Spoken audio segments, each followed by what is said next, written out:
ये उचित है। अब युधिष्ठिर रो रहे थे दूर बैठ के। भगवान बोले मेरे पास इतना समय नहीं कि पूरी गीता इसको भी सुनाऊं। अब तो एक ही व्यक्ति है जो इसको ठीक कर सकता है। कौन? जहां भगवान फेल होते हैं वहां भक्त पास हो जाते हैं। बोले रणभूमि में बाणों की सैया पर पौड़े हुए लेटे हुए मेरे परम भक्त भीष्म पितामह, वो मेरी प्रतीक्षा कर रहे हैं। वही इसके मन के मोह को दूर कर सकते हैं। भगवान बोले युधिष्ठिर जी चलो, तुमको एक जगह लेके चलते हैं, उसके बाद हम द्वारिका जाएंगे। और युधिष्ठिर आदि पांडवों को सबको संग लेकर के भगवान पहुंच गए। कहां?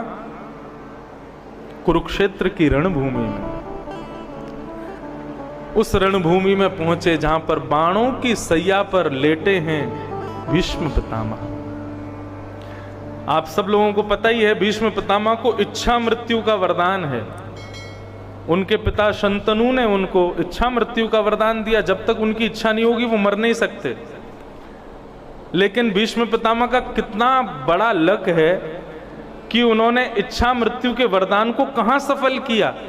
बाणों की सैया पे लेटे हैं, लेकिन उनकी इच्छा क्या है? बोले मैं कब मरूंगा? मृत्यु देवी सामने खड़ी है हाथ जोड़ के, मैं आ जाऊं?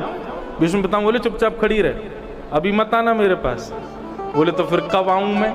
बोले जब मैं ठाकुर जी का दर्शन कर लूं, उनको नेत्रों में भर के निहार लूं, उनको अपना बना लूं, जब इस संसार से अलविदा कहूंगा तब तुम मेरे को लेके जाना। जब तक ठाकुर जी नहीं आएंगे तुम खड़ी रहो यहीं पर।